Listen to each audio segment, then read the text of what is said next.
Muy buenas noches, mis queridos dementes del misterio. Aquí el loco, el tipo que no tiene miedo de mirar debajo de la alfombra de la historia, aunque ahí abajo huela a cadáver soviético. Antes de empezar, ya sabéis, si os gustan los secretos, las conspiraciones y las historias que hacen temblar hasta los valientes del Kremlin, dale al botón suscribirte, activa la campanita y acompáñame en este viaje helado al corazón del horror.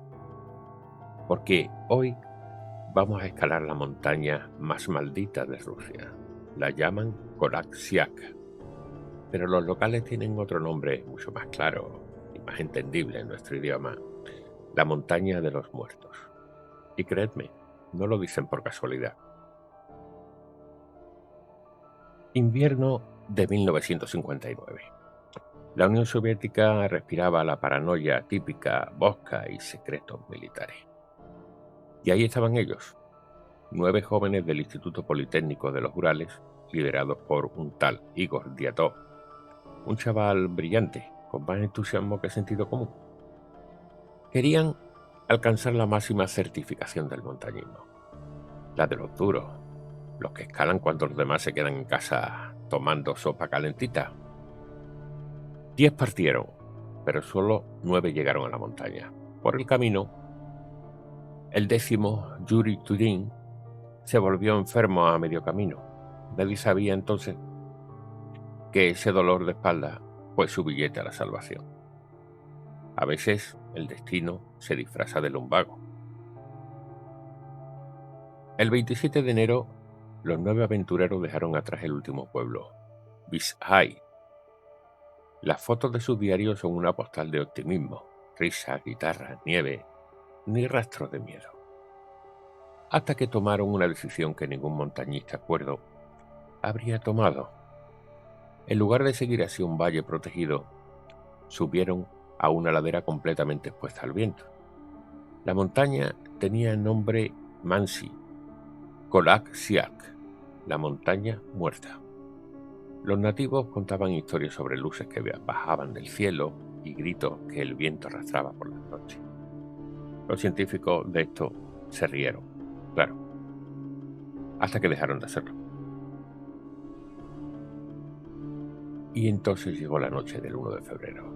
Después de esa fecha, silencio.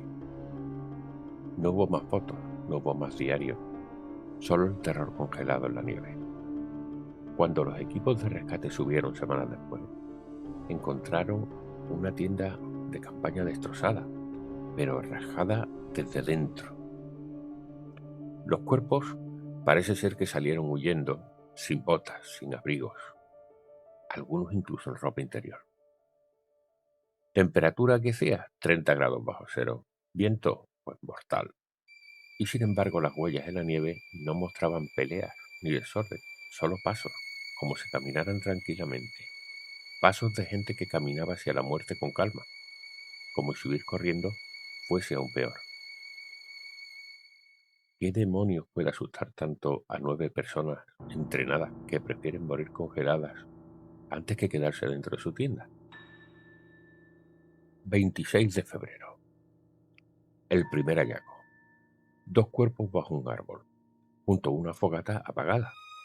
Ropa interior, pies desnudos, las manos chamuscadas, como si intentaran agarrarse a un fuego que ya no existía. Más arriba, 3 cuerpos más, incluyendo al líder, Igor. Sus posturas, grotescas, casi teatrales, uno de rodillas, otro con los brazos extendidos hacia la tienda, y un tercero con la mirada vacía que aún parecía preguntar ¿por qué? 2 meses después, en un barranco encontraron los 4 que faltaban. Y aquí es donde la historia se vuelve puro horror soviético. Costillas rotas, cráneos aplastados.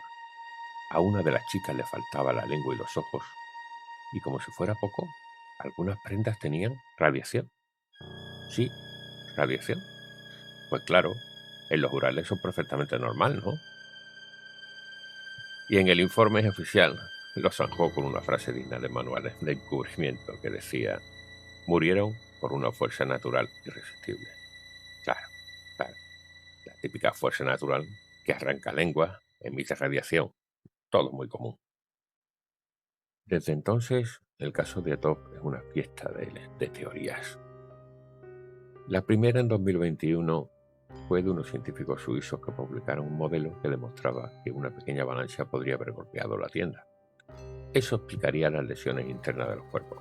Sí, pero ¿también explica por qué huyeron medio desnudo durante 1 kilómetro? ¿O la radiación? ¿O que faltaran los ojos? Así que gracias, pero creo que la suposición de Suiza no funciona. Una segunda teoría dice que el área estaba cerca de zonas donde la URSS testaba misiles y armas químicas. Quizás los jóvenes fueron testigos de algo que no debían ver. O quizás un proyectil fallido cayó cerca liberando radiación y gases tóxicos. Y claro, mejor borrar testigos que admitir errores. La opción más exótica: infrasonidos. El viento sobre la montaña podría haber generado frecuencias tan bajas que causaran pánico, desorientación y alucinaciones. Vamos, una pesadilla sonora que los hizo salir corriendo de su propia tienda. Ciencia o excusa elegante, tú decides. Y por supuesto, lo que apuntan más alto: ovnis. Sí, hubo reportes de esferas flotando sobre los Urales esa misma noche, luces sin origen, objetos que no aparecían en el radar. ¿Casualidad? Bueno, ¿testigos incómodos de un contacto cercano? Quizá eso explique por qué la tienda fue rajada de adentro. Quizá lo que entró no era humano. Durante décadas los archivos estuvieron cerrados. Solo se desclasificaron parcialmente a finales de los 90. Y sorpresa, faltaban páginas, faltan fotos, faltan piezas enteras del expediente. Incluso familiares de las víctimas aseguraron haber visto documentos con sellos de ultra secretos. ¿De qué tenían miedo los soviéticos? ¿De admitir un error militar?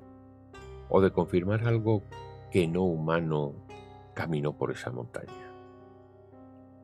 Y aquí viene lo más irónico. En 2019, Rusia reabrió el caso. ¿Y sabéis cuál fue la conclusión? Otra vez, causas naturales. Sí, claro. Naturales como la bomba nuclear o un visitante de otro mundo. Hoy, más de 6 décadas después, el paso de Atov sigue siendo una herida abierta en la historia rusa. Nadie puede decir con certeza qué ocurrió. Pero os diré algo. Los que han subido allí cuentan que el lugar tiene un silencio distinto. Un silencio que parece observarte. Un silencio que pesa. Quizá la montaña no quiera que nadie conozca su verdad. Quizás lo que pasó aquella noche no fue un accidente, sino una advertencia. Una advertencia para que los humanos recordemos que hay aún lugares donde no deberíamos entrar. Ellos pensaban que dominaban la montaña, pero la montaña ya los estaba esperando. Y ahora dime tú, ¿crees que fue un fenómeno natural, un experimento militar o algo que vino del cielo? Déjalo en los comentarios que te leo. Ya sabéis que los leo y contesto uno por uno. Y si has llegado hasta aquí sin congelarte, dale al botón de suscribirte, que el próximo vídeo será todavía más escalofriante. Otra historia real más espeluznante que esta. Prometido. Soy el loco y recuerda, la verdad está ahí fuera. Pero en Rusia, hasta el frío tiene secretos.